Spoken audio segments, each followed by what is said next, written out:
Welcome everyone to the MMOs.com podcast, episode 186 here, back after a break once again. Altay, joined this week by... Remo. Alright, and we are back. Another hiatus last week. Lucifer King, thank you for the sub. A good way to start the week. Always a good way to start the podcast with a donation. Much love.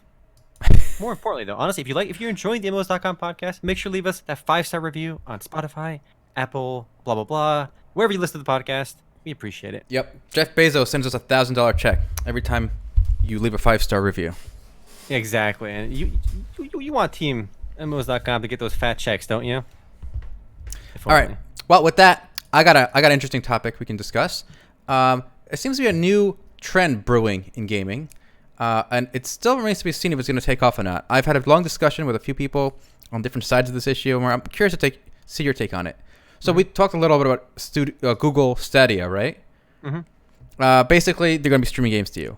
And I saw a very odd piece of news yesterday that Walmart is trying to get in on this too. Did you hear about this?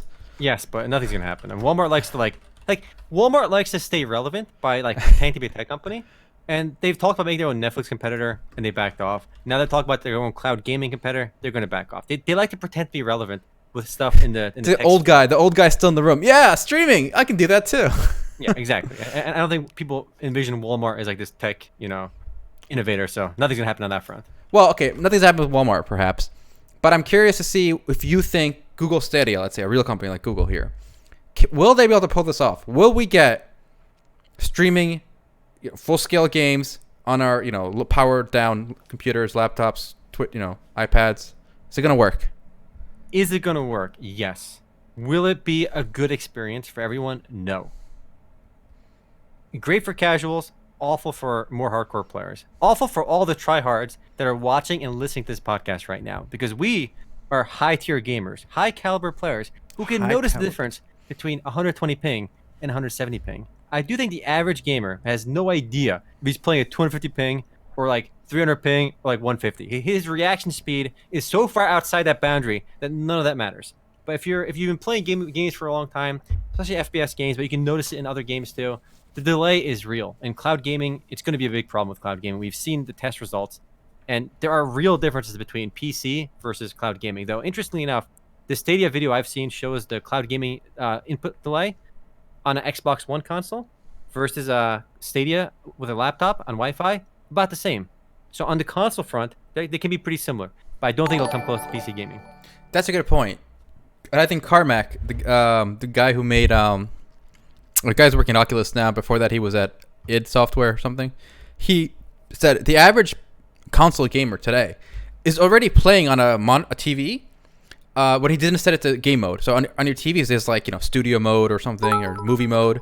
There's a mode for game mode, and most people don't even play with their settings on their TV, right? I remember when we got a Smash, new Smash on Switch, we initially did not have it on game mode, and I was like, what is this latency, right? Yeah, so, of course, it was unplayable. Yeah, so I feel like the reason I think Stadia has we got a Twitch Prime sub, 19 months in a row. Much love, Elon Strife, and 500 biddies from Asura Gaming. Much love. Dang, how much will it cost to bring the old guys? I even made the heart with my hand like a girl. All right, we'll try for you, okay? We'll try for you, Asura. But yeah, I was saying, so I think Google Stadia, like you said, will work, I think, for a lot of console players because they're already dealing with major lag. So... It actually blew my mind, though, Altay, because I really can't emphasize this enough. The first time we played our Switch, Super Smash Brothers, on our TV, the input delay was hilariously bad. I was like, there's no way this is this bad. How is this? Who can play with this, right? And then we changed our TV setting to game mode, where it lowers input delay, and the colors get a little bit wonky, but you play at a normal input delay, and it was much better. I imagine most players don't even change that setting, like you said. And in general, this console gaming is just not going to have the same... It will always have more input delay than a PC game, especially if you're playing on a regular TV. If you play on, there's a reason why a gaming monitor at 27 inches with 144 hertz costs $700. There's a reason an IPS panel on your monitor costs so much money, and for $700 you buy a 60-inch 4K HD TV, but you're not getting the same the ratio wise it makes no sense because you get the triple the screen for half for the similar price. But there's a reason behind that. The input delay is much worse on TVs because they're made for watching Netflix, watching movies and stuff, not necessarily for gaming. Yep. So I think that's one thing people are forgetting. Like Google, actually, here's 2 complaints I've seen to Google Stadia. One is what you're saying. There's any delay, right? Mm-hmm. But already we realize there's already delay for the non-hardcore, right? And number 2, people say, well, I have bad internet, therefore it's not going to work. Well, yeah, but you're not the audience, right? Like people who live in the boonies are not the target market. So I don't understand this. This is a bad argument that if it doesn't work for everyone, it's a bad product. Yeah. Okay. Let's say Google says, hey, we're only targeting people who live in metros with high-speed internet. Like if that's not you, okay, this is not for you. So I feel like that's a bad argument to just say internet is not good, therefore this is bad. And I don't think it's going to take away the other business model as well of selling the games directly. I mean, this is a good value add for people that like that otherwise would not be able to play these games. Not everyone's got a good PC, and this might be an easier way to access that for a lot of people. Or try a game otherwise the first time. Be able to get it. Yeah. And actually, about the ping thing too, I find this really remarkable that like how much like input delay we kind of have built into ourselves. So I dropped this link to you. I want you to try this on stream and let's see what your best reaction is. We're all gonna test Altay's gaming reaction speed. So I dropped the test. What is it? Ping test? Try it. Click to start. It's a human reaction test. So what do I do? What do I do? Wait for green. What does that mean? When the screen turns green, left click. That's it. And let's see what score you get, Altay. Is this just one Everyone time? Just judge him. No, it's 5 times. They'll give you an average after 5. All right. Remember, this is a built-in human ping. This has nothing to do with your actual latency. But this is just from when you see the screen turn green to when you left-click on your button, what the delay is between that. So we can measure how much almost like built-in ping everybody has already. Altay, I'm very disappointed with your stats so far. You're a little bit on edge right now because you're doing it live. But, Master SG with a respectable score. Listen, like real talk, boys, real talk. You don't get Remo's respect unless you get like first below 220 is a must. 220 and below, I can respect it. All right. I'm above the respect line, I guess. Oof. It was your first time. You were kind of on tilt. I get below 200. I get. Like I didn't even know what I was signing up for. And the first one I think was my highest because I didn't know what I was signing up. Respect, Dream Leecher got 180. Master SG's best 160. So anyway, it kind of goes with the whole streaming thing because the test I remember seeing with Stadia was both Xbox One and Stadia and all these cloud gaming services can get like about 130 built-in input delay, which is obviously not good. But like you said, it's not targeting everybody. But depending on what kind of games you're playing, it doesn't make a noticeable difference. You could be playing like The Witcher or something, and honestly, your input delay is not that important. If you're playing maybe like CS:GO, obviously every little frame matters in a game like CS:GO or any FPS game really. But I could see someone playing a MOBA, whether it's Dota 2 or League, and obviously MOBA's things matter too, and how quick things move matter, but not nearly as much as an FPS game. Yeah, I think they'll find value as like a demo thing. People can try things out, and if you like it, and that 100 ping is bothering you, then you can just buy it or build a new computer. Yeah. I mean, not everyone can just drop like $2,000 on a gaming rig or $1,500 on a gaming rig, which is fine. Well, here's what interests me more, and I think I read a tweet by the guy running Epic. What's his name? Mm-hmm. He's always on Twitter, but Sweeney, exactly. He said it's not. Don't think about this as trying to bring like an existing games to an existing screen. Think of what other genres this could open up, right? The interplay. One of the things Google mentioned is imagine watching a YouTube video for a game, and you can just click a button and start playing that game. That's pretty cool. And imagine that's actually really cool. Yeah. Imagine this. Imagine we're in a Discord server. Omar, I know you and me both. We sit around in a Discord server sometimes, right? Mm-hmm. And imagine what the chat is, where people can link like pictures or text. Imagine you could drop a League window there, and then your friend says, "Hey, come play League with me," and they just drop the window. Now you don't have to put it up. You don't have to you just click. That's actually amazing. I didn't even think about that.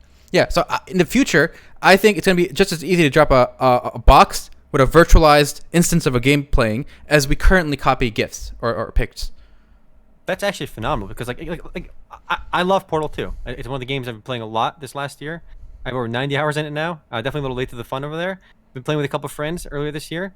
And just to be able to drop a link to Portal 2 to play co-op online community chambers with my friend, and they just click on a link to play, that removes the friction of having the game installed all the time, launching the game, getting in there. It could be done instantaneously, which is amazing.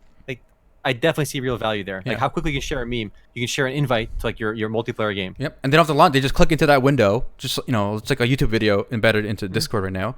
They can just play in the window, or they can full size it if they want. But it's just within there, and boom, ready to go.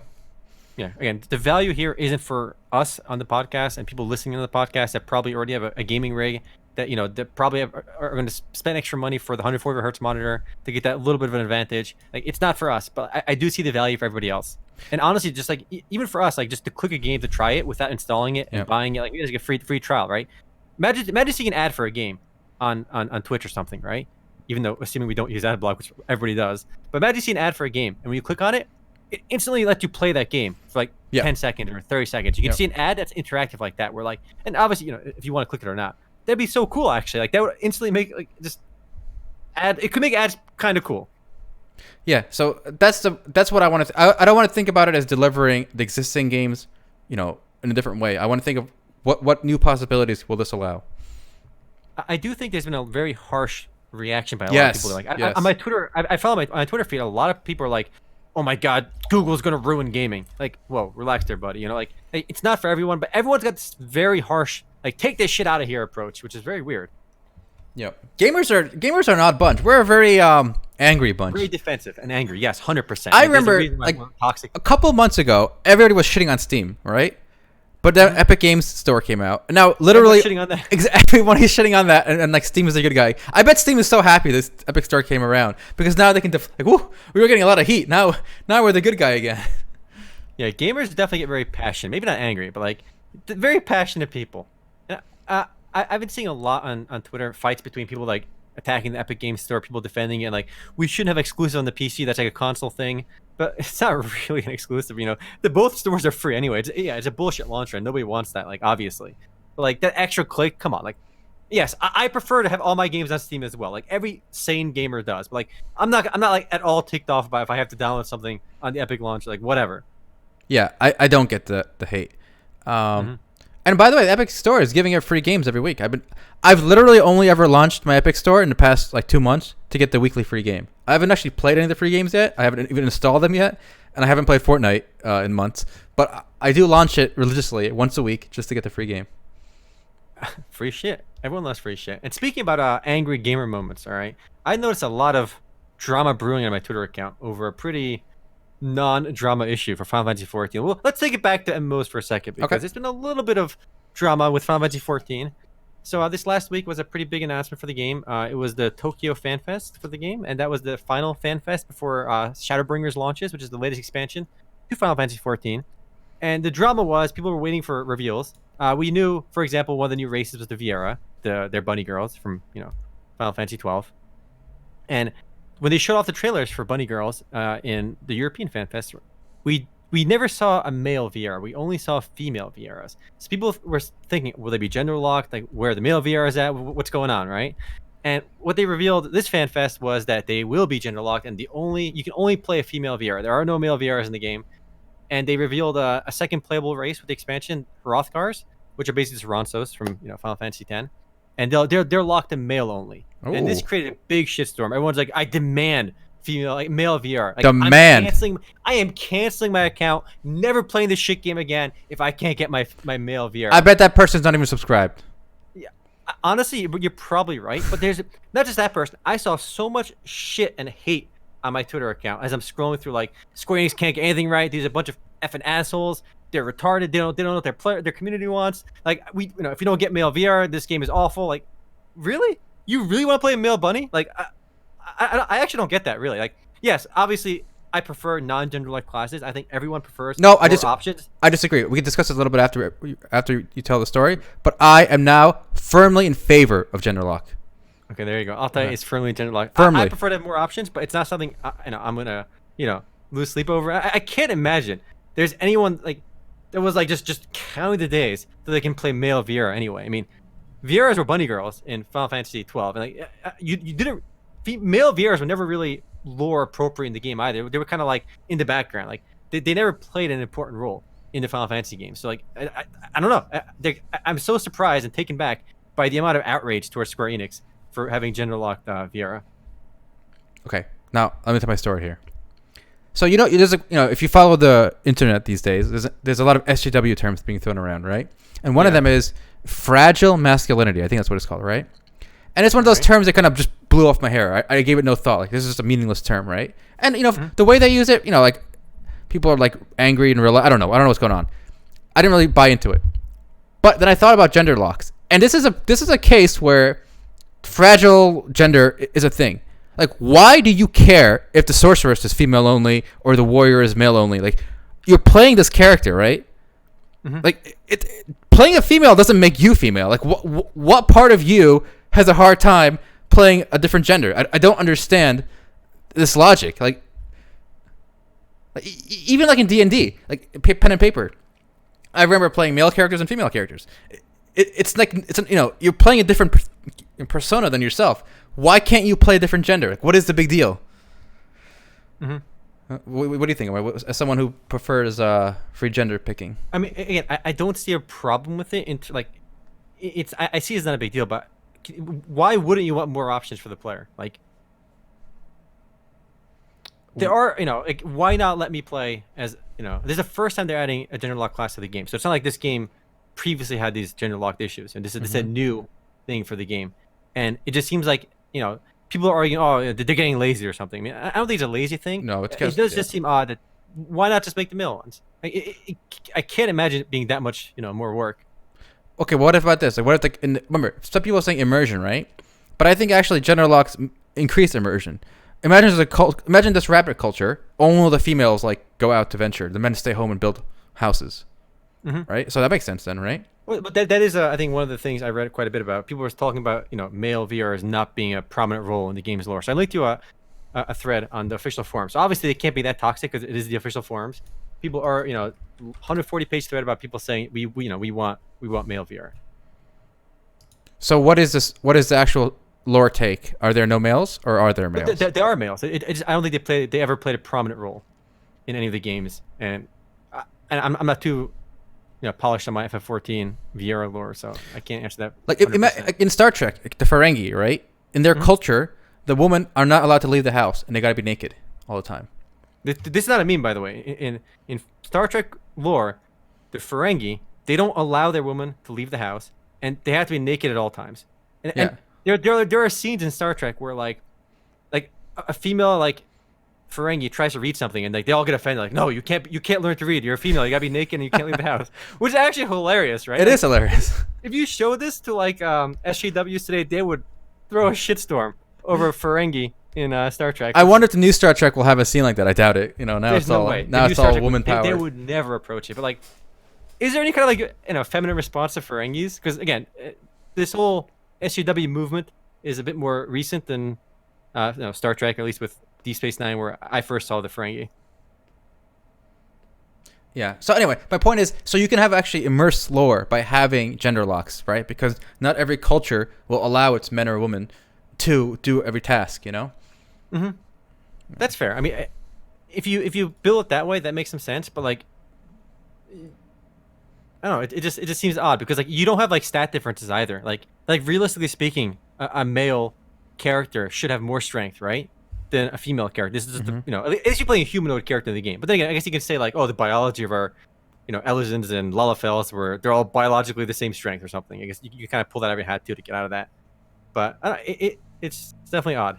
Remember, there's a fantasy book series called Wheel of Time. It's like 20 books in the series. But one of the key things in the world is men cannot be mages because they can't control. They're too powerful to become mages. So basically, there's a woman can be mages. So they basically like run the government, and the guys got to be like peasants and whatever. So maybe the rabbit people are like that. So I'm reading some of the comments on here. So people saying, "Come on, lore is an excuse. Lore? What about Mikotes and female Rogadins? What about female Highlanders? You can't hide behind this excuse of lore." So I guess it's not lore appropriate to just brush it off. Yeah. Again, I don't know the lore in the Final Fantasy world, but I'm just giving you potential ways that gender lock can be fitting. Yeah, it can be done in a way that makes lore sense, and I think less people would argue with that.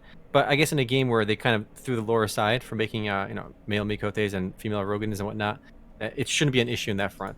But I don't know, it just seemed like they wanted to add to if you saw the other class as well, the Ronsos, the Hrothgars they're called, they look very, very masculine and like just big dudes. So I guess it did make sense to make those as female. I mean, they could have because they have Rogadins in the game that look kind of like ogres still, these big races. So they could have done it. They just chose not to. And I was just taken aback by the backlash on my Twitter account. People are just angry. They're seething, But which tells me this is what I'm talking about. No, gamers are just angry. It's whatever they can be angry about, they will be.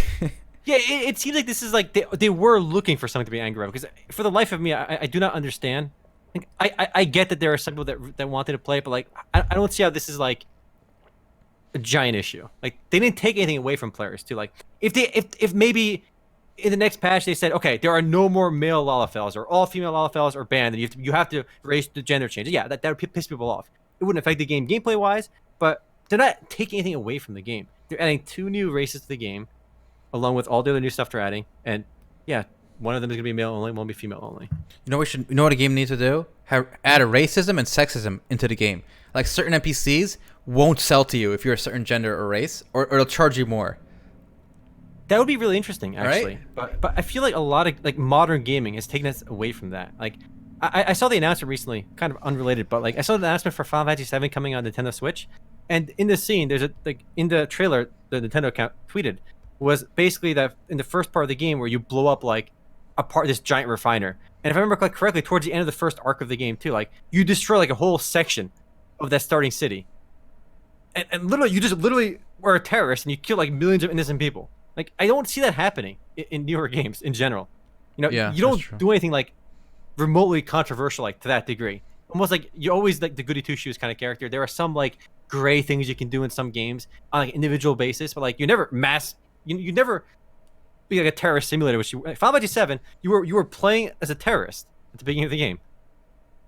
And like you said, like, it would be cool to see different races and games mistreat each other. Yes. Like in public, in video games, it doesn't happen though anymore. Maybe I think EverQuest has I'm sure EverQuest has stuff like that between the races. Oh, at least at least the races were different. Like, I feel like in Final Fantasy 14, so people are making a mountain out of a molehill, because no matter what race you pick, it doesn't actually do anything, or gender. Hold on. There's like 5 stat differences total between races. Oh, wow. It is one tiny gameplay thing, and it's this very small stat difference, but not enough to really impact anything.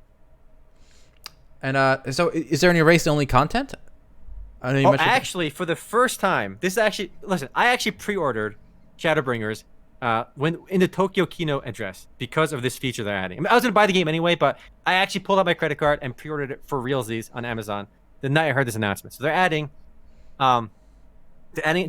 small houses like in the game that only Lalafels can enter, because they're just really small. Like, you would not be able to fit through that door if you were like a non-Lalafel, right? So you can enter these houses if you're Lalafel, and other races can still see what's going on in the house, but they have to look from the window. Isn't that cool? Are the houses big inside? Change anything. Yeah, it's like mini. Yeah, the mini house is like probably an open world where you can probably just walk in and stuff. But like, it's such a non-thing in general, but it kind of like makes the world more fleshed out, like more like just something you can interact with if you're a Lalafel. And I play Lalafel, I was like, hell yeah, it's just a nice little touch. Are people going angry over that? Actually, no. I don't think I've seen any hate over that. That's funny. Which actually is like, there's no real content locked behind that, but like it's just a little fun thing you can do. Probably maybe there'll be like some NPCs in there you can talk to, but like nothing major will happen over there. All right. So when is this? I thought it was fun. When is Shadowbringers coming out? Shadowbringers is launching into early access in, I think, early July. access for expansion. What does that even mean? You can play a couple days early. Is it? So you pre-order the game. If you pre-order the game, you can play a little bit earlier. So I have a question. Why'd you pre-order from Amazon? Don't they have their own page you can just get it from? Yeah, I for me, my default is like Amazon. I don't know why. So what did you pre-order exactly? Digital code? Yeah. Okay. They better not give me a CD. I swear to God, they give me a CD. But hopefully, if they give me a CD, they should just give me the CD key via, That'd be so funny if you get the CD and it takes like 3 days. I would hate the CD. I bet you're gonna end up buying it twice. June 28th for pre-orders and July 2nd for everyone else. And they did release their full trailer as well. If you're interested in Final Fantasy 14, definitely check those out. Maybe you can show off the Dancer reveal trailer, because they're adding a new class to the game. The Dancer reveal trailer. All right, let's do it. It's a ranged DPS class. Okay, another big shitstorm was because of this reveal. Dancer. People were mad that the Dancer... I linked it to you, Altay. Oh, you linked it to me. People were mad that the Dancer wasn't a healer, or they didn't add a new healer to the game. So what they're doing with expansion, adding 2 new playable classes. They're adding a ranged DPS character, and they're adding a tank to the game.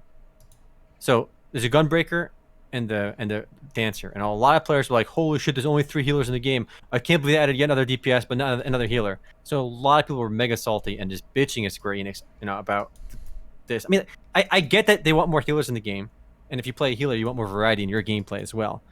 And it's nice, but I don't know. It just seems something like odd to get upset about because they added a new tank instead, and there's only 3 tanks in the game too, so there's the 4th tank in the game.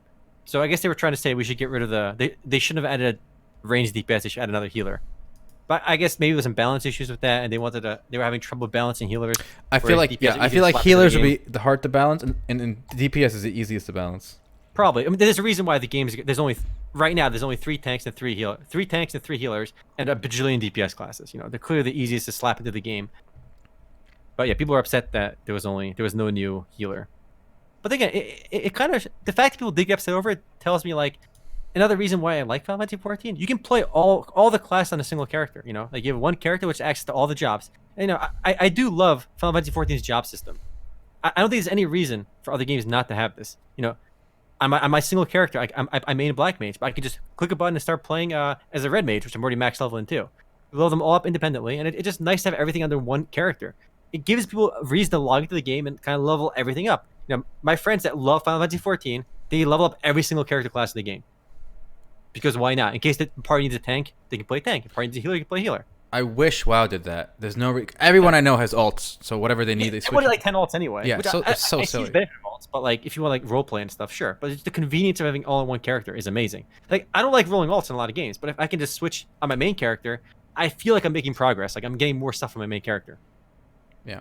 Actually, in WoW, I want to know what you think about this in Final Fantasy if they added this. So in WoW, I watched some producer video, and they're discussing doing a level squish.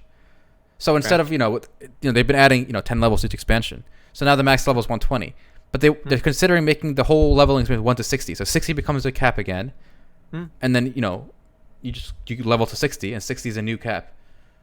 What do you? So people, it's fine, but people are going to get mad over it. They're going to feel like they lost progress, even though everything will remain the same. Really, you think so? I think people will feel like they lost something. Like I was level 120, now I'm level 160. Like. Maybe Final Fantasy 14, especially because there's no like free insta level. Whereas in WoW, when you buy each expansion, you can make a character that starts at the max level prior to the expansion. So I don't think there was much negative feedback when WoW proposed it. But you're right. Maybe in a different game, it might be an issue. I mean, why not? I mean, if it makes the numbers easier to deal with, I know that WoW has done this before, where they crunched the numbers, where the numbers just weren't as big. Like you'd get like plus 6,000 stamina on one piece of gear, so everything's kind of like divided by 10. The numbers got a lot smaller, but now the numbers are getting big again because of inflation with every expansion. So that makes sense. If they're going to squish the stats themselves or the levels, I mean that's a design decision, and if they just keep the numbers consistent, it's better. I mean, I don't like seeing giant ass numbers where like you do 1,000,000 damage. I mean, it makes all the previous expansions kind of feel like worthless when you go from doing like 100 damage to 1,000 damage to 100,000 damage. When you keep increasing the numbers by factors of 10, numbers get pretty out of hand, So when I play a new MMORPG, the first thing I look at is like, okay, how much damage am I doing at level 1? Like, do I have 100 HP? I do like 3 damage. That's cool. In a lot of games, you start with like 8,000 HP and you do like 3,000 damage a hit. Like, the numbers don't need to be that big. So if they can keep those numbers smaller, I think people can wrap their mind around those numbers a lot easier. Yeah, personally, I hope WoW does do this, where 60 becomes in the cap. Maybe next expansion in a year or so. All right, I want to talk about something pretty fun as well. About mobile gaming, Altay. I know how much you love mobile gaming. My favorite. We were just talking about mobile gaming in the pregame, so I found some pretty interesting stats, and I put up a post on MMOs.com talking about, once again, just how big mobile gaming is. One more quick look at the numbers I slapped together. Let me give you the link to it. I wrote the headline that mobile gaming is huge. Fate Grand Order made $3 billion since 2015. The entire Metal Gear franchise series made $2.5 billion since 1987. So if you add up all the sales, 49.2 million units from the entire Metal Gear Solid franchise, multiply by say 50, which not every game is sold at $60. There are sales and stuff, so I'd pick 50 as a number to multiply them all by. You get about 2.5 billion. So Fate Grand Order in 4 years made more money than Metal Gear made in the last 30 years. Is there a reason you chose these two comparisons, or just the first one that came to your mind? First one that came to my mind, but as I wrote this article, I'm like, maybe we can find some other comparables as well, because, let's see just how big other games are. Dragon Ball Z Dokkan Battle reported their numbers through Sensor Tower. That game made about $1.6 billion globally since 2015. So a game that's, obviously a lot of people know about Dragon Ball Z, but it is the most popular Dragon Ball Z game. I think Dokkan Battle has probably single-handedly out-earned every other Dragon Ball Z game in history combined. And it's just a mobile game that not everyone's played. Clash Royale did about 2.5 billion, which also equals the Metal Gear Solid figures. the number I liked was Fire Emblem Heroes earned over 500 million since launching in 2017. It out-earned every single Fire Emblem game combined. And more interestingly, Pokemon Go hit over 3 billion in revenue. But it's expected to hit over 3 billion in revenue by end of 2019. If you add up the franchise-wide unit sales of all Pokemon games in history and combine them, it's about 300 million.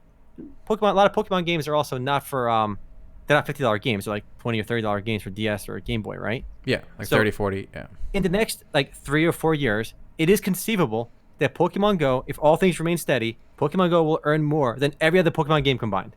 Yeah, I would bet on that. Isn't that insane? That this Pokemon Go game is going to out-earn every other Pokemon game combined. It's not there yet, but remember, for Dokkan Battle, it out-earned every other Dragon Ball Z game, probably. Faker Order makes this crazy money. Fire Emblem Heroes out-earned every other Fire Emblem game combined. So, but Pokemon is such a big franchise, everyone's like, it's sold over 300 million copies. These are big numbers. But it just shows you how insanely successful the popular mobile games can be. And this is why we're going to get more and more mobile games. It is also amazing. It's also important to look at these numbers if you're whatever hobby or industry you're in, because so many times the numbers contradict your assumptions, right? So for example, I was looking at the top selling games of all time. So this is unit sales, doesn't count free to play. So PUBG sold more copies than all the original first gen Pokemon games combined. So with a red, blue, and yellow combined, PUBG sold significantly more than all those combined. And PUBG's only been out for what, 3 years now, 2.5 years. So like that is insane, right? But the cultural impact of Pokemon, because we played it when we were young, is so much bigger than PUBG. But there it is, PUBG sold more. And speaking of PUBG, somewhat related note, because PUBG Mobile had some interesting stats as well. Tencent reported their earnings this last week, and they thought Tencent owns PUBG Mobile. They also own Fortnite indirectly through Epic Games, right? So there was a sentence in their earnings report which I like. Tencent themselves said in international markets, PUBG Mobile achieved breakout success, becoming the most popular game globally by monthly active users, and was named the best game of 2018 by Google Play. They came out and said that PUBG Mobile is literally the most popular game in the world outside of China. Who would have thought PUBG Mobile? And remember, this is from Tencent, who owns Fortnite as well. They know how much money Fortnite is making. They know how many players are playing Fortnite, but they're saying PUBG Mobile has more monthly active players than Fortnite or literally any other game in the West.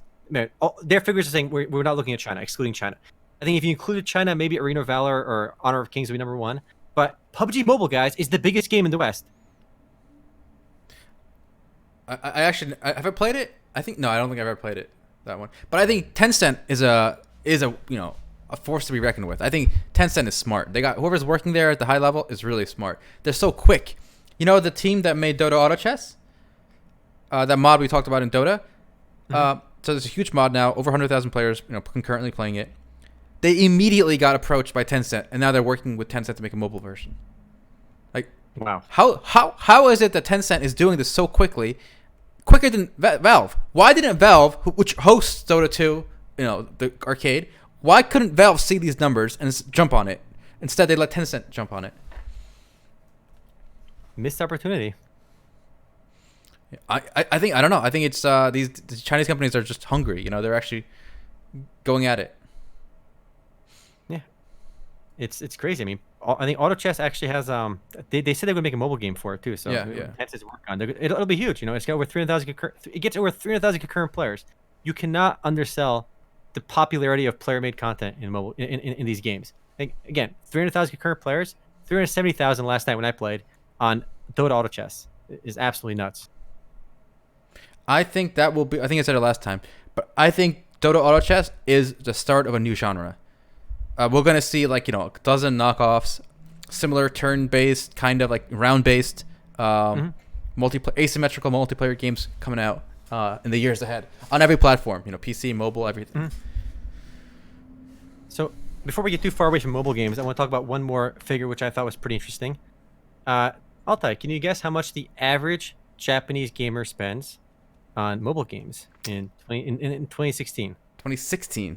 Remember, and this is looking at the top 30 mobile games in Japan, and just dividing their revenue by the total players. So this not average revenue per paying user. This average revenue per user. Okay, so per month. Okay, per month. Per month. No, this counts people that don't spend any money. I get it. Okay, I'll say $10. $30 a month. $30 a month? The average Japanese player spends $30 a month on a mobile game. That includes people that spend a big fat zero. And if you look at the people that only spend money, I found a good article on Bloomberg that looks at that looked at Grand Blue Fantasy and Monster Strike, and I think it was Monster Strike had their average revenue per paying user was $373 per month. So if you spend any money on some of those Japanese games, like the average Japanese player ends up spending $373 a month. And the average player, whether they spend zero or a lot, it averages out to over $30 a month. And the most remarkable thing about that statistic, Altay, let me show you the chart for this. The most remarkable thing about the statistic is how much it increased between 2015 and 2016. Wow. The Japanese figures increased from $16 a month to $30 a month. Look at China. The average Chinese person spends more money on mobile games than the average American, and the average American is much wealthier. This is a inverse good taste meter. So I guess maybe. I wish I was looking for the data before the podcast started. I was looking for data for 2017, 2018, 2019. There's nothing out quite yet. So I think the numbers, they've gotten better at monetizing. So these numbers are probably going even higher. And here's the remarkable thing. Like, with all the complaining we do about, like, PC games, and I've talked about this before, and I think it's a very unpopular opinion. The amount of bitching we do, like for Final Fantasy 14, I pay like $14 a month for the game, $13 a month to play the game, and I get basically everything I want in the game for $13 a month. I think I get a lot of value there. I don't spend any money in the cash shop for race changes, for world transfers, stuff like that. I don't spend any money on that stuff. So for that's my limit. That's all Square Enix will get from me. If I play the game nonstop all month, they get $14 a month from me. Versus this mobile game that's free to play in Japan, they're getting over $30 a month. They're getting $30 a month per person on average. I do think Square Enix should be able to monetize their users a bit better. I'm not saying PC MMOs should go the mobile way and go full pay to win and try to extract hundreds of dollars per user per month. I'm just saying where we are today, where Square Enix or Activision Blizzard or any of these big companies are going to decide for themselves, do we make more PC games? Do we make more mobile games? Our mobile users don't bitch, and we make triple the money off them. Our PC users are the biggest whiners in the world, and we can't get more than $12 a month from them. I honestly think I get more than $12 a month of value out of Final Fantasy 14. And I think anyone that plays those games a lot get that value as well. So I think whether you want to capture that through a higher monthly fee or more expensive cash shop items, I do think we got to give a little something to Square Enix, because there was a big shitstorm when they launched their mobile companion app, because you could pay money to get you could use with the mobile companion app for Final Fantasy 14, you can use the auction house like 3 times per day or something for free, right? You can buy 3 items or list 3 items in the auction house using the app. Obviously, you can do it infinite times on the PC, but if you pay like $5 a month extra, you get you can do like 20 uses in the auction house with the app. That just lets you know if you're out of the house, you can buy something in the auction house if you want. This is snipe an item that you really wanted, and that gave so much shit and blowback to Square Enix. The players were just bitching about, oh, it's unfair, it's but you can still do everything the same on PC. They didn't take anything away from you, but people were complaining about it. So I want to let Square Enix monetize a little bit more. Same with World of Warcraft. Let them charge a little bit more for some cosmetics. Let them make a little bit more money. That way we can keep getting, good PC content and not just mobile nonsense. Yeah, I feel like one of the big problems, it's always harder to change than to just, start with something different. So yes. Yeah, so it's very hard now that the expectation has been leveled, right? Where, okay, you're going to pay $13, $14 a month and you get unlimited access, right? It's so hard to dial that back or play with it in any way. And here's the thing, that once you speak to somebody that's like very anti-pay to win, you realize like the flaw in their logic too. Like I'm generally anti-pay to win as well. I mean, it just seems, I prefer you to earn your things in games. But like if you're playing Counter-Strike and you have a 144 hertz monitor, you have a better refresh rate than me, you are literally paying for an advantage. If I have a 60 hertz old LCD monitor, you are literally just seeing the frames. Your screen's getting updated twice as fast as mine. You can just see things before I can. Or if you have, maybe I'm further away from the server than you are. I have a shittier internet connection. Maybe I can't afford a cable internet connection. Maybe I have to get like a satellite internet connection. My ping is 200. Yours is 60. Yours is 20. You're sitting on top of the server. Like, are you not paying for an advantage with better internet than I am? Of course you are. If I have a ball mouse, do you remember ball mice, guys? Oh, we had this talk. Back in the day. All right, remember ball mice? Like if you play with a ball mouse and I'm playing with a Razer Death Adder or something, or better equipment, like I get every marginal advantage I can pay for, But that's all okay. Like the people, game companies can't fix that. Yeah, they can. You know, if Counter-Strike wanted, they can lock your frames to 60, and there's nothing beyond that. If Counter-Strike or any online game wanted, they can set something called a minimum ping. They could just literally run your internet connection around in circles until you get minimum 100 ping and then send it to the server. They could force 100 ping minimum and keep people on an equal playing field, but they don't. And people are okay with that. So people tolerate pay to win in so many different ways, in so many different games they play. But the moment, like, the expectation is for the developer, if they try to partake in the profit, it's seen as evil. And there are good ways and bad ways to do it. I want to reward developers from the games I play a little bit more. Okay, well, how do we do that? With these, it's impossible. It's so hard. This is it's impossible. This is kind of related to what you're saying. So I was reading a write-up by the guy who made Counter-Strike, the original mod, right? And he was saying there's so many more ideas for Counter-Strike, but once it got super successful, they were afraid to change anything because of instant, pushback. So one example was gun inflation. So, what do people buy in Counter-Strike in any match? The AK or the M4, right? Mm-hmm. That's pretty much like the default. Yeah. But they actually tested a feature where every time a gun got bought in one round, like one match, it would go up in price a little bit. And now this would encourage people to try all the guns because, some of the guns are worse than others, but they cost a lot less because the AKs keep getting bought and they keep going up in price. So it would actually add diversity. And when you kill somebody with an AK, maybe that AK costs like double what it cost at the start of the match. That's actually a really cool idea. Yeah, but they couldn't do it because they got so much pushback and they got scared. Interesting, because that is one of the big issues with Counter-Strike where like certain guns are just optimal play at certain prices. But if the prices are dynamic and they change, you could actually be forced to use other weapons that you normally wouldn't do. Yeah. I think it would make the game more dynamic and interesting, actually. But yeah, like you said, they're afraid to play with those numbers. And with all the blowback a lot of these games get when they try to shift up the business models, PC gamers are angry people, boys. We talked about it in the beginning of the podcast. We are quick to get the pitchforks, and I'm guilty of that as well myself sometimes. But yeah, it's an odd place to be as a PC gamer. Just seeing, like, I feel like we are at a crossroads, and I'm seeing the opportunities for that developers are seeing in mobile and the games I prefer to play on PC. And honestly, there is no reason for a sane developer to pour resources into making PC games in general when mobile is just this much bigger. I mean, fortunately, right now, I think Final Fantasy 14 is still a pretty big cash cow for Square Enix. And I was looking at these numbers earlier this week out of curiosity. So while Final Fantasy 14 and Square Enix MMOs don't make a lot of money on the top line, they're actually very profitable. I ran they publish their operating income as well. So I ran the numbers real quick. An average year, Square Enix will make about 25% of all of their operating income, which is basically close to their profit from their MMO division. And their MMO division is basically two games, Final Fantasy 14 and Dragon Quest X. And most of that is Final Fantasy 14. And they actually make just like very similar amounts of money between mobile gaming and their PC MMOs. Only because the mobile games have very high revenue. We're talking like triple or quadruple or even higher revenue than the MMOs, but they don't make any money on them because there's a lot of expenses related with those, with the Google Play Store and the Apple Store, and how much money they're pouring back into mobile game development. So there's actually it's a very big profit driver for Square Enix is their MMO division. So because of that, Final Fantasy 14 is still relatively safe. Yeah, that's a good point. The allure of mobile, you only see the revenue numbers, but the cost involved are so high too. For like you said, Apple and Google take 30% off the top. And then you have to always advertise these games. And you got to blitz advertising. You have to have a huge launch. Because if you don't have a huge launch, you don't show up in the top 100 apps, right? And if you don't show up there, there's no discoverability. So I do think a lot of these these mobile games are not making as much profit as people think, just because the cost of that revenue is so high. Yeah. All right. What do you got, Omar? Oh, speaking of mobile, Call of Duty is coming mobile. Did you know that? That's a thing.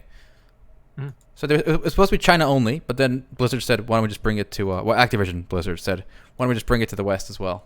So soon we're going to have Call of Duty mobile, Diablo mobile, probably some kind of WoW spin-off mobile. Mm-hmm. Yeah, that's supposed to be China only. It's coming to the West, which is nice. There was one interesting stat I read earlier this week. Not really related to MMOs, but I've been playing a little bit of Slay the Spire myself, actually. Still a game I absolutely love. Been playing that for quite a bit.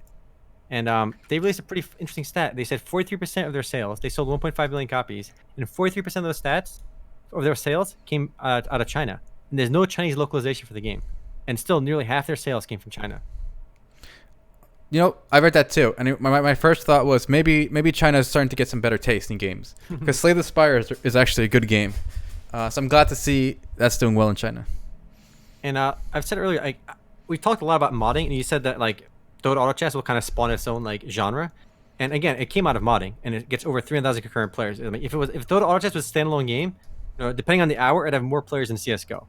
And I still believe the next big thing in MMOs will be player created content. We've seen how successful Roblox and Minecraft could be with player created content, and even this game, Slay the Spire, there are some pretty crazy mods coming out because this game actually just released their modding support like a few months ago, and somebody made a Yu-Gi-Oh mod for Slay the Spire. And I thought it was pretty cool. Like you can actually put down monster cards, like attack. That's amazing. Like there's a mod with the slime. I played through a lot of these mods. I haven't played through this one yet. This is a very popular mod that they just launched, and it's crazy what people can do with mods in the games you love. Like I love Slay the Spire. I've beaten it at least like 20 times, 50 times with the default characters. I've beaten it with the modded characters many times too. And I haven't tried this mod yet, but it's made by a Chinese player, and it's just really cool what you can do with this. There's a mod for Marissa, one of the Toho characters in the game too. So it's just modding for MMORPGs is going to be, I think, it's going to help drive the genre forward. Unfortunately, we couldn't see that happen with Neverwinter and Star Trek Online with the shutdown of the Foundry. But I think whichever game can handle that correctly or do it correctly will lead to another big boon. I mean, I've been playing, I told you last time we were on the podcast, I've been playing a lot of Warcraft 3. All modded games I've been playing on there. StarCraft mods with the custom. That's where the opportunity is, I think. Do you so are you still playing War 3 or are you burned out now? Not as much, but I've been playing a little bit. Not as much though. Last time I played like 10 hours a day, so I'm not quite there. I toned it down. All right. But Did you see this dual universe tech achievement that's kind of nebulous? No. What is the dual universe tech achievement? So dual universe is one of these like open-ended kind of MMOs in the works. Sandbox, you can make your own content. So, basically what you're talking about. But still in, development, alpha, all that stuff. They have they put a video out this month. Basically it's saying 30,000 simulated players in continuous single shard. Now, I don't know what that means because A, it's not networked because it's all running on one computer, right? Yeah. So they're basically like NPCs or mobs, whatever. So I don't know if this is supposed to be impressive or not. I can't really tell. But if this game works, ain't no way you put 30,000 real players in. No. I'm already calling. Rainbow's calling the bull. No, they're not claiming, but they're not claiming they're players. Okay. They're saying simulated players, so they're not claiming. Shit, they're implying that their game could support 30,000 real players. That's the implication here, right? Maybe, I guess, yeah. Otherwise, why would they even make this claim? The implication here is that like our network technology allows 30,000 players in the game at once without like crazy lag. That otherwise, there's no point of this trailer. What are they showing off? Literally putting NPCs on the screen? No, they're implying that they can support this many real players in one instance, which I'm going to call bullshit. It's going to be a laggy hot mess with that many players. All right? We haven't seen any game have this level of, like, this many players on a screen at once without being a complete clusterfuck of lag. Well, I mean, okay, here's a good tie together. Perhaps with things like Google Stadia, we can actually get MMOs with high levels of, concurrent players. Because the Google Super Server or whatever or data center can handle all the crunching, so we don't have to locally crunch all that. I do want to say I'm not like this dual universe game has been coming soon for a while. They raised money from a Kickstarter campaign. I think they do have like a real like office, and they've raised real money. So like this isn't like the same tier of like Kickstarter funded nonsense as a lot of other games. I'm still not optimistic about it, but I did remember reading that they did raise real money from real investors. So there's something happening there. But it's not a game I've really been actively following. I like the concept a lot. I think you could it's supposed to be kind of like, it's kind of playing with the idea I was talking about earlier. I think player created content is a key part of the game. Players can design stuff in the game. And then you can write code directly into the game as well. So they're going with the kind of second lifestyle vibe. And if done well, that could work. I mean, I don't know if Dual Universe will do it well, if it'll ever even come out. But I like the idea they're playing with. Because at least it's not just another Korean anime-inspired MMORPG where, it's not going to be a big deal or anything great. Speaking of Korean nonsense MMORPGs, Altay, I played DK Online this last week. On Steam? How's it doing? Yeah, I played Donkey Kong Online on Steam. Actually, I was surprised. The game has I'm not sure what the player base is now, but last week it had over 700 players online, Altay. Wow. Can you believe that? Yeah, there's 627 players online right now. And what was your take? What was your experience on DK Online? It's the hot take. The game sucks. But here's the thing. It's okay to play shitty games. I like playing shitty games, okay? But it's it's a very grindy old school game. What you do is you basically go outside town, you run some quests, you just grind. And the problem is you basically run out of like after level 20 or so, you start like after killing a few mobs, you run out of mana and or HP, and you gotta just sit down. You gotta just wait for your mana to regen or HP to regen passively, because you don't farm enough money from killing enemies to be able to buy potions. So think like old school Maple Story, where like you would actually run it, you just couldn't afford to buy potions, So you couldn't play a mage, you just play a warrior because like you just can't buy mana pots. And the only way to like efficiently grind in DK Online is just buy cash up potions in mass. And it is one of those games that's a potion spammer. You guys remember Ragnarok Online when you spam the shit out of those potions, mashing your keys with 1 second cooldowns? That's DK Online. And the potions you buy heal 1% of your HP, and you got to spam the shit out of them. I'm not sure why they do that, but in Ragnarok it was the same thing. You would spam the shit out of those potions. Yep. A lot of those old Korean grinders made you stuck up on a lot of potions. The good old days of no cooldown potions, exactly. Wait, look, the game had some really bad voice acting. It had some like, it was not great, but I do find myself enjoying playing those games for a short while. I mean, the game has mostly negative reviews on Steam. People complaining about the pay to win elements, running out of mana, not being able to get your mana back very quickly. You have to buy potions and you buy cash up stuff to make any kind of progress in the game. But I don't know. I had some fun with it. I mean, some of the character models look decent. I think the game was from 2013, so it's not that old. So it wasn't like ugly visually. But the game shut down originally on Area Games back in like 2014, and they relaunched it now. So it's like a 5-year-old game they relaunched. So speaking of shutdown, a game that we gave an award to for last year is shutting down. I know. I heard. What was it called? Like Survived By, right? Survived By. Survived By is already dead. That was quick. It was a quick one, and before it even launched, Altay, before it even escaped early access, the game is getting axed. Yep. Kind of a shame. Rip Arena. If only they just made another auto-playing nonsense game. People love auto-playing games. Speaking of auto-playing games, Altay, I am playing, playing in quotes, Ragnarok Online right now on my other monitor, Altay. I am level. Well, I just booted up again yesterday and kept it running because I was reading a lot about Gravity and how much money this game makes. It's crazy how popular Ragnarok Mobile is. But I am level 56, Altay, and I'm not sure what's going on. And my character's just taking, just grinding. He's been grinding for the last 6 hours, killing these plants. Do you have 56? Do you actually have like level relevant gear or no? Yeah. But look, the one part, the game plays itself. There's like one aspect of the game where you feel like you have some kind of control.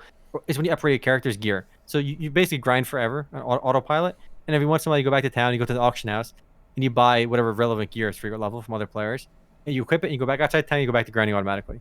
But that's my experience with Ragnarok Mobile. The game is unbelievably popular in Southeast Asia. I think it's like the most played game in Southeast Asia. The game hasn't launched in Japan officially yet, and the rumors are that once it launches, it's going to be huge because Ragnarok Online was actually the biggest game in Japan. Like Ragnarok as a franchise is most relevant in Japan. The biggest shareholder is a Japanese company, right? Gung Ho, yeah. Actually, a fun fact about Gung Ho, Altay. I was reading about Ragnarok Online. I was looking at Gravity's annual report. That's what I do. That's what I do in my downtime, boys. I load up annual reports for these gaming companies and I just skim through them. So what happened was when Gravity developed Ragnarok Online 2, they partnered with Gung Ho, their parent company, to publish the game in Japan. And because Gung Ho made a lot of money off Ragnarok 1 in Japan, lots of money, they licensed the game. And their license agreement is a pretty typical agreement where, Gravity would get a % of revenues, but they also got an upfront license fee. The upfront license fee that I'm not a lot of money. You're lagging. I can't hear you. Can you hear me? Move forward.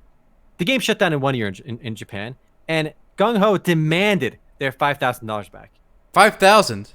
They demanded the $5,000 in advance license fee they gave to Gravity. That Ragnarok Online 2 was such a flop. This giant multi-billion-dollar company worth like $4 billion or more, they wanted their $5,000 back because Ragnarok Online 2 was that shit. That's funny.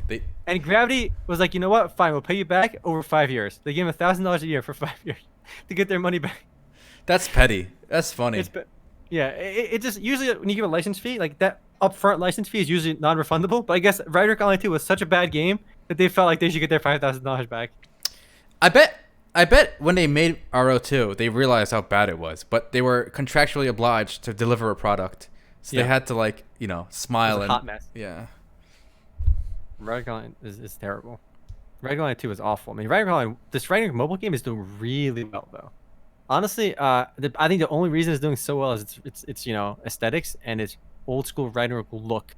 It's nothing like original Ragnarok, but it looks like OG Ragnarok. Like, it kept the same art style, the same world, the same maps, some really good music, but like that's it. It's just an auto playing game otherwise, and it's on mobile, of course. Nice. I know we covered this a while back, but I ran into this website again, and I think you were the first to show me this.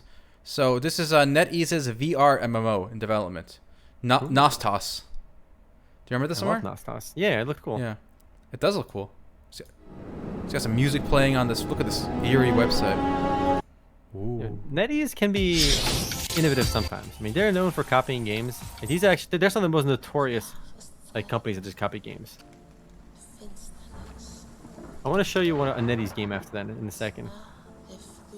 NetEase is just like unbelievable. They give zero fucks about ripping off other games. All right, Altay, I want to show you. You've played Brawl Stars, right, Altay? I have. So maybe for our audience that didn't play Brawl Stars, let me show you a quick gameplay. And I want to show you the NetEase version. Okay.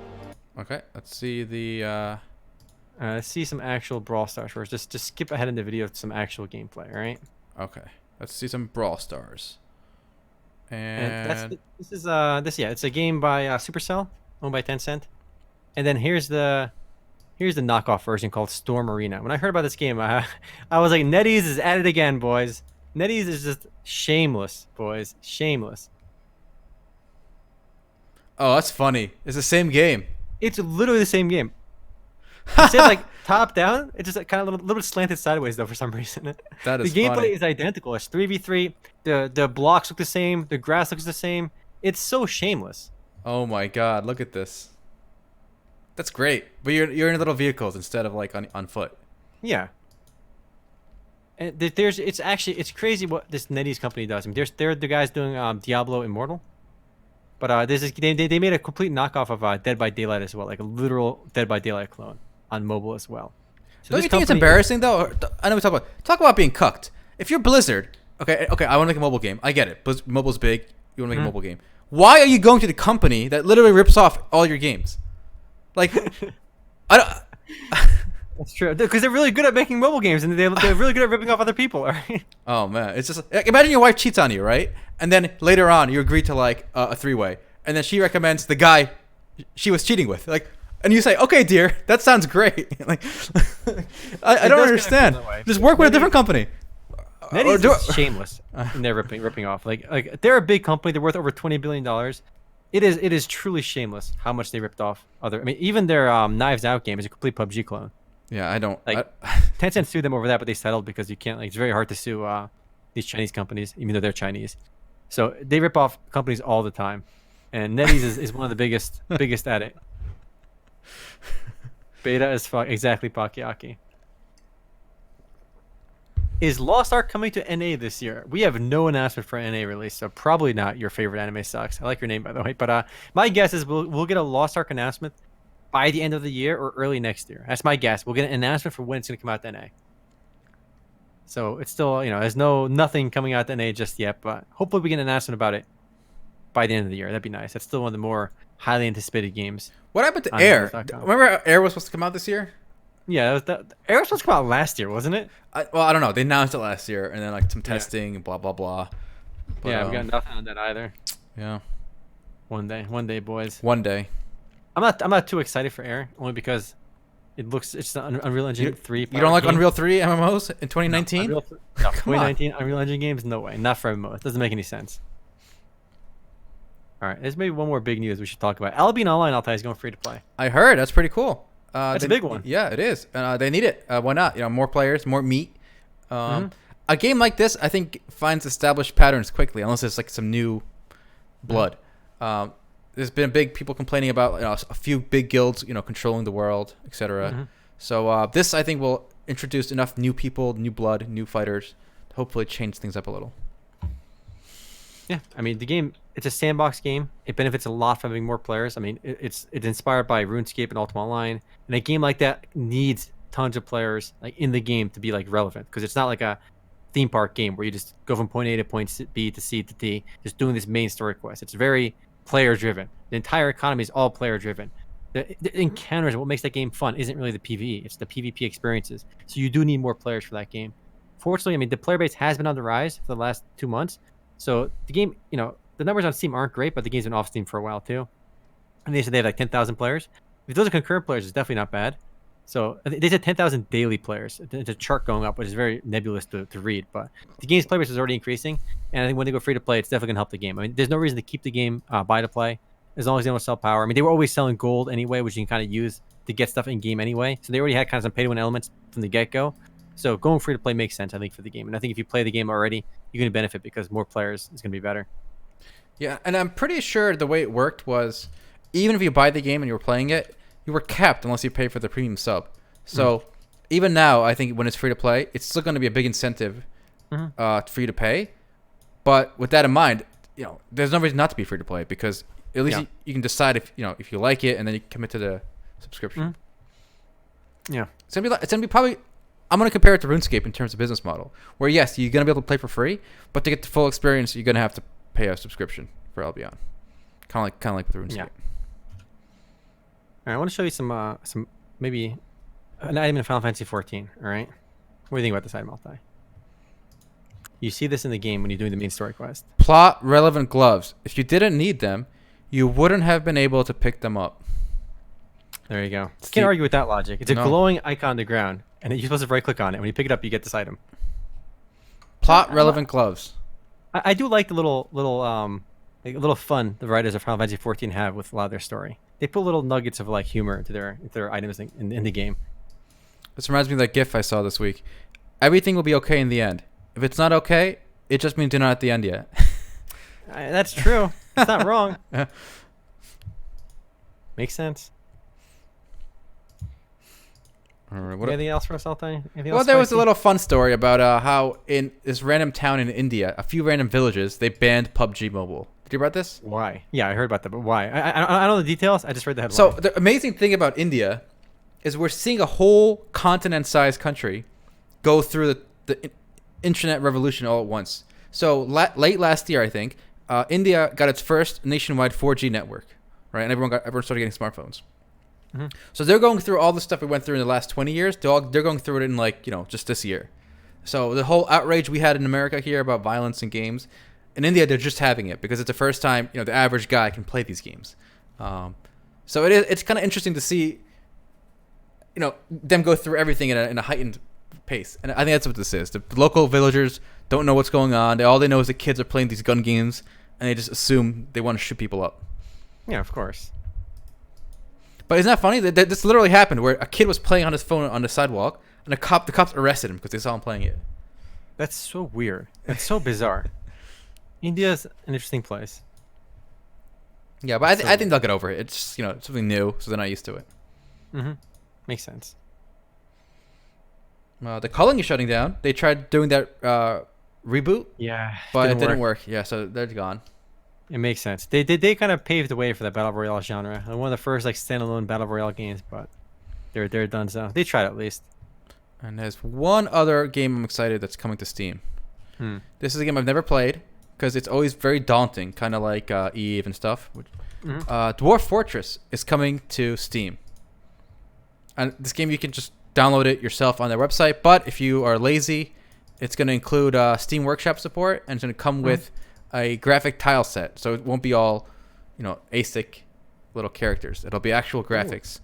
So that's pretty cool. Have you heard of this game, or are you interested in trying it? I have not. No, I mean, I really haven't heard too much about it. It's this whole giant open-ended game where you there's two modes. You play as a hero walking around killing stuff and leveling up, or you play as the guy organizing a SimCity kind of these dwarves living in this giant cool. base. It's a really cool concept, actually.